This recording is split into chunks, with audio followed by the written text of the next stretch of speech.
स्वागत है आपका Tarun Dobhal GK preparation Uttarakhand exam preparation with Tarun Dobhal में।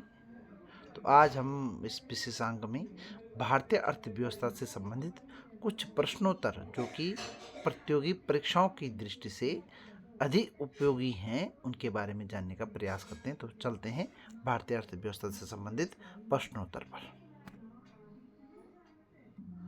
तो पहला प्रश्न है, पूंजीवादी अर्थव्यवस्था का जन्मदाता किसे माना जाता है। हमें पता है कि हमारे तीन प्रकार की अर्थव्यवस्थाएं, पूंजीवादी अर्थव्यवस्था, साम्राज्यवादी या समाजवादी अर्थव्यवस्था और मिश्रित अर्थव्यवस्था। तो पूंजीवादी अर्थव्यवस्था का जो जन्मदाता माना जाता है वो एडम स्मिथ है और इन्होंने एक बुक लिखी थी वेल्थ ऑफ नेशन, और जिसको कि 1776 में प्रकाशित किया गया था। तो इसी बुक के उद्गम से पूंजीवादी अर्थव्यवस्था का उद्गम माना जाता है। तो जन्मदाता के रूप में एडम स्मिथ को यह स्थान प्राप्त है। तो हमेशा ध्यान रखना, wealth of nation Adam Smith, पूंजीवादी अर्थव्यवस्था एडम स्मिथ। भारतीय अर्थव्यवस्था किस प्रकार की अर्थव्यवस्था है। तो भारतीय स्वतंत्रता प्राप्ति के पश्चात हमने पूंजीवादी अर्थव्यवस्था और समाजवादी अर्थव्यवस्था का मिश्रित स्वरूप अपनाया है। तो भारत की जो अर्थव्यवस्था है वो मिश्रित अर्थव्यवस्था है। अर्थव्यवस्था के तीन क्षेत्र होते हैं। एक होता है प्राथमिक क्षेत्र जिसमें कृषि संबंधित क्रियाएं आ जाती हैं। दूसरा होता है द्वितीयक क्षेत्र, इसको औद्योगिक क्षेत्र भी कहते हैं। इसमें प्रथम जो प्राथमिक क्षेत्र से जो उत्पाद जो कच्चे माल के रूप में प्रयोग किया जाता है उसका अंतिम उत्पाद बनाया जाता है द्वितीयक क्षेत्र में, औद्योगिक क्षेत्र में। और तीसरा क्षेत्र है तृतीयक क्षेत्र, सेवा क्षेत्र। और अब हम ज्ञान क्षेत्र को भी सम्मिलित कर लेते हैं चतुर्थ क्षेत्र के रूप में। तो फिलहाल क्वेश्चन में पूछा गया है तृतीयक क्षेत्र से क्या तात्पर्य है। तो तृतीयक क्षेत्र सर्विस सेक्टर, जैसे बैंकिंग, इंश्योरेंस हो गया, परिवहन हो गया, पर्यटन हो गया, ये सभी क्या है सेवा क्षेत्र के अंतर्गत आते हैं। आगे बढ़ते हैं, भारतीय अर्थव्यवस्था में किस क्षेत्र का योगदान सर्वाधिक है।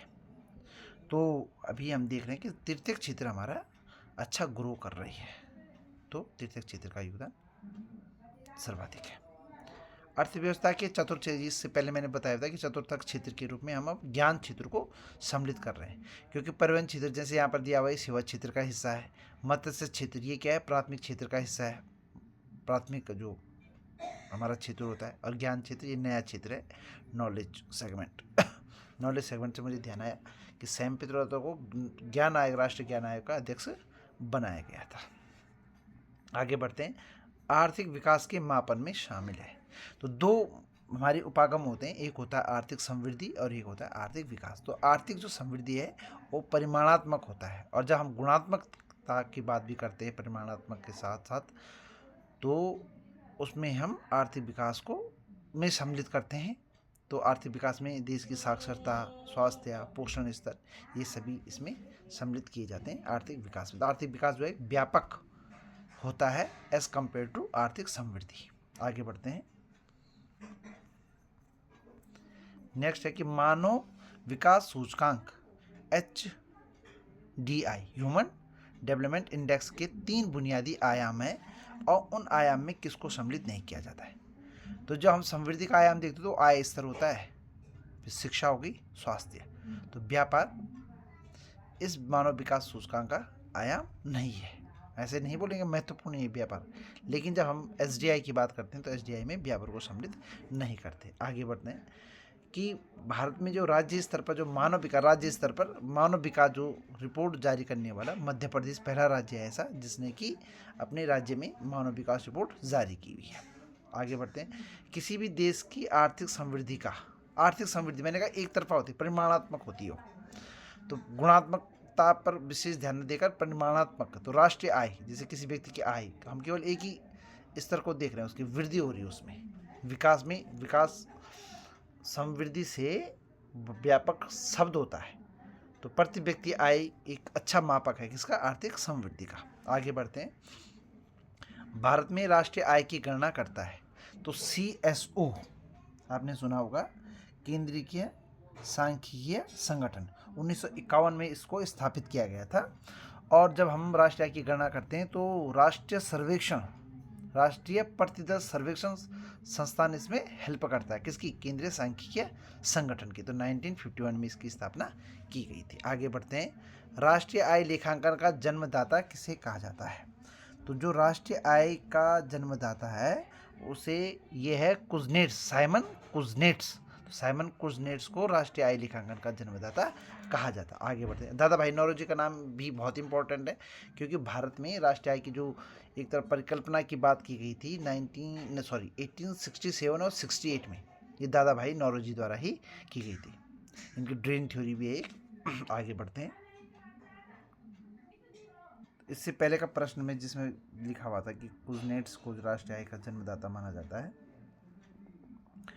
तो ये बता दूं मैं कि दादा भाई नौरोजी का नाम भी बहुत ही इंपॉर्टेंट है, क्योंकि जब भी आता है कि भारत में राष्ट्रीय आय और प्रति व्यक्ति आय की गणना का प्रथम प्रयास किसके द्वारा किया गया, तो दादा भाई नौरोजी के द्वारा किया गया 1867-68 में। उन्होंने अपनी एक बुक लिखी थी, power and British rule in India. तो इस तरह से भी आपको संबंधित प्रश्न, ऐसे नहीं कि हम केवल उसी प्रश्न पे देखें, तो उसके आगे पीछे के जो ऑप्शन है वो इंपॉर्टेंट ऑप्शन है, तो उनका क्या योगदान है इसे भी देख सकते हैं। आगे बढ़ते हैं। जैसे जैसे अर्थव्यवस्था का विकास होता है तो जीडीपी जो तृतीय क्षेत्र है, तो तृतीय क्षेत्र में तुम देख ही रहोगे, जैसे जैसे आप इंडिया के संदर्भ में देखें तो हमारी अर्थव्यवस्था निरंतर प्रगति के पथ पर अग्रसर है। तो हमारा तृतीय जो क्षेत्र होता है, जो सेवा क्षेत्र होता है, वो बढ़ता जाता है। अब तो ज्ञान क्षेत्र भी क्या सम्मिलित हो रहा है। विदेशों में उत्पादित वस्तुओं सेवाओं के मूल्य को शामिल किया जाता है। अब हमारे पास दो कॉन्सेप्ट होते हैं, एक होता है राष्ट्रीय आय और एक होता है घरेलू आय, डोमेस्टिक इनकम एंड नेशनल। तो जब नेशनल इनकम की बात करते हैं तो हमारा परिदृश्य थोड़ा सा बढ़ जाता है। तो हम जब राष्ट्रीय आय की बात करेंगे तो राष्ट्रीय आय में हम जो x-m करते हैं, उसमें एक्सपोर्ट को शो करता है एक, और एक इंपोर्ट को शो करता है। तो जो उत्पादित वस्तु सेवाएं हैं उनको भी राष्ट्रीय आय की जब गणना की जाती है उससे सम्मिलित किया जाता है। इसके फॉर्मूले होते हैं जैसे GDP-NP, GDP-MP, NNP-MP, NNP-FC, factor cost. तो इसमें x-m को ऐड करते हैं, x एक्सपोर्ट को शो करता है और m इंपोर्ट को शो करता है राष्ट्रीय आय में। तो सिंपल सा क्वेश्चन है फिलहाल अभी तो, उत्पादित जो विदेशों में उत्पादित वस्तुएं सेवाएं हैं तो उनमें राष्ट्रीय आय में उनको सम्मिलित किया जाता है। आगे बढ़ते हैं। हिंदू समृद्धि दर का संबंध किस समृद्धि दर से, तो ये कह रहे हैं हिंदू समृद्धि दर का संबंध सकल राष्ट्रीय उत्पाद से है। आगे बढ़ देते हैं कि किसी राष्ट्र की आर्थिक सामाजिक लक्ष्यों की प्राप्ति के लिए संसाधनों का अनुकूलतम उपयोग किया जाता। अनुकूल, देखो संसाधन जो हमारे पास है वो दुर्लभ है। रॉबिन्सन की थ्योरी आपको ध्यान रखिए कि हमारे पास दुर्लभ है संसाधन, और उन संसाधनों का हमें उचित दोहन करना है। अब एक तो होता है कि यदि हमने न्यून कर दिया तब भी समस्या है, अति कर दिया तब भी समस्या। अनुकूलतम उपयोग तभी होगा जब हम आर्थिक नियोजन करेंगे, प्लान्ड इकोनॉमिक प्लानिंग से हम चलेंगे, तभी ऐसा वर्क हो पाएगा। तो अनुकूलतम उपयोग को ये संभव बनाता है आर्थिक नियोजन। भारत में आर्थिक नियोजन संबंधी अवधारणा सर्वप्रथम किसने प्रस्तुत की थी? M विश्वेश्वरैया का नाम आपने खूब सुना होगा, जिन्होंने आर्थिक नियोजन संबंधी अवधारणा को भारत के संदर्भ में प्रस्तुत किया था, M विश्वेश्वरैया।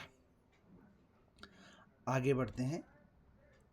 नेक्स्ट है योजना आयोग का गठन कब हुआ था? अब तो फिलहाल योजना आयोग की जगह नीति आयोग ने उसका स्थान ले लिया। तो 15 मार्च 1950 को योजना आयोग का गठन किया गया था, जो पंचवर्षीय योजनाएं देश में बनाता था। और लास्ट में हमारी 12वीं पंचवर्षीय योजना चली, उसके बाद हमारी नेक्स्ट पंचवर्षीय योजना नहीं चली, क्योंकि उसके बाद 1 जनवरी 2015 से क्या होगा, नीति आयोग ने इसको रिप्लेस कर दिया था। किसको? योजना आयोग को। तो योजना आयोग का गठन फिलहाल तो पढ़ लेते हैं, 15 मार्च 1950। और इसके जो अध्यक्ष होते हैं प्रधानमंत्री, और अपने प्रधानमंत्री इसके अध्यक्ष हुए, किसके? योजना आयोग के। आगे बढ़ते हैं। हाँ, मैं ये भी बता दूं कि जो M विश्वेश्वरैया है उन्होंने आर्थिक नियोजन की बात की थी, और उन्होंने एक पुस्तक लिखी थी, plan economy in India. Plan economy in India. तो क्वेश्चन आता है प्लान इकोनॉमी इन इंडिया किसने लिखा? तो M विश्वेश्वरैया ने यह पुस्तक लिखी है। आगे बढ़ते हैं। योजना आयोग का गठन आपको पता है 15 मार्च 1950। फिर योजना आयोग द्वारा तैयार की गई योजना को अंतिम रूप देने का कार्य नेशनल डेवलपमेंट काउंसिल, ये भी आपने सुना होगा, नेशनल डेवलपमेंट काउंसिल, राष्ट्रीय विकास परिषद। तो जो योजना आयोग जो प्लानिंग कमीशन है, वो जो योजना तैयार करता था उसको अंतिम रूप देने का कार्य कौन करता था? राष्ट्रीय विकास परिषद। आगे आप बढ़ते हैं। नीति आयोग से तात्पर्य, मैंने कहा कि जो योजना आयोग है उसको रिप्लेस कर दिया किसने? नीति आयोग ने। तो नीति आयोग का जो फुल फॉर्म है वो है राष्ट्रीय भारत परिवर्तन संस्थान। आगे बढ़ते हैं। भारत राष्ट्रीय परिवर्तन संस्थान, NITI Aayog, national institution for transforming India. और इसकी अध्यक्षता भी कौन करेगा? प्रधानमंत्री करेगा। मतलब और प्रथम जो उपाध्यक्ष थे वो अरविंद पनगड़िया जी थे। इसके 1 जनवरी 2015 से स्टार्ट हुआ ये।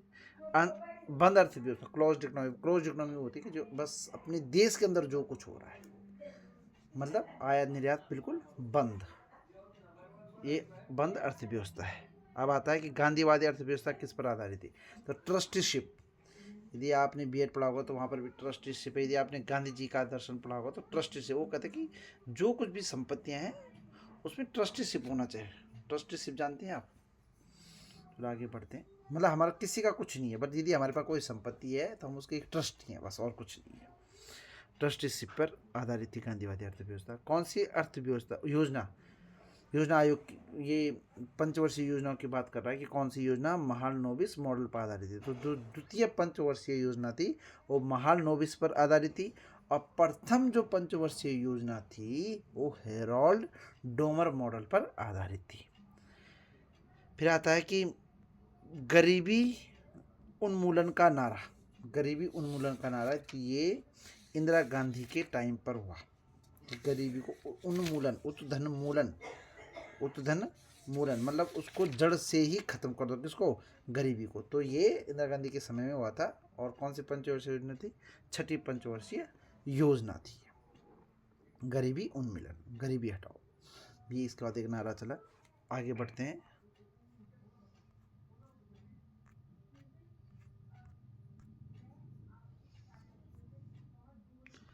नेक्स्ट है योजना आयोग की अंतिम पंचवर्षीय योजना। ये मैंने बताया 12वीं पंचवर्षीय योजना अंतिम पंचवर्षीय योजना थी। उसके बाद नीति आयोग ने इसका स्थान लिया। किसका अभाव गरीबी के अंतर्गत नहीं आंका जा सकता? अब जो हमने अपने यहाँ पर देखा हुआ है, तो हमने गरीबी को जो है, आपने सुना बिलो पॉवर्टी लाइन जो होता है उसको हमने कैलोरी पर आधारित किया हुआ कि शहरी क्षेत्र में इतनी कैलोरी यदि किसी को भोजन प्राप्त हो रहा है इतना, तो वही हमारी गरीबी का आंकड़ा है। तो हम उसको रोजगार से संबंध नहीं रखते हैं। भारत में गरीबी को किस आधार पर परिभाषित किया? तो मैंने कहा कैलोरी प्राप्ति की 2100 कुछ और 2300 कुछ इस तरह से है शहरी क्षेत्र में। और ग्रामीण क्षेत्र में कैलोरी जो मानक ऊर्जा का जो मापक है उसमें से मापते, तो कैलोरी के हिसाब से हम यहाँ पर गरीबी का निर्धारण करते हैं। ये कह रहा है कि स्वतंत्रता प्राप्ति के पश्चात 1961 में योजना आयोग ने किस संगठन की सहायता से गरीबी का आकलन किया? तो राष्ट्रीय नमूना सर्वेक्षण संगठन, नेशनल सैंपलिंग सर्वे ऑर्गेनाइजेशन। किसने भोजन में कैलोरी की मात्रा के आधार पर गरीबी आकलन का सूत्र दिया था? सुरेश तेंदुलकर समिति बनी थी। और सुरेश तेंदुलकर समिति ने कहा था कि यदि हम गरीबी का आकलन करें तो हमें कैलोरी को मापक रखना पड़ेगा। माना क्राइटेरिया हमने कैलोरी रखा हुआ कि इतनी कैलोरी से यदि कम उनको ऊर्जा मिलती है या उनकी जो एक क्षमता है प्रतिदिन की, उस हिसाब से हमने गरीबी को आकलित किया है। तो आज हम इतने क्वेश्चन कर लेते हैं, फिर आगे बढ़ते हैं। धन्यवाद।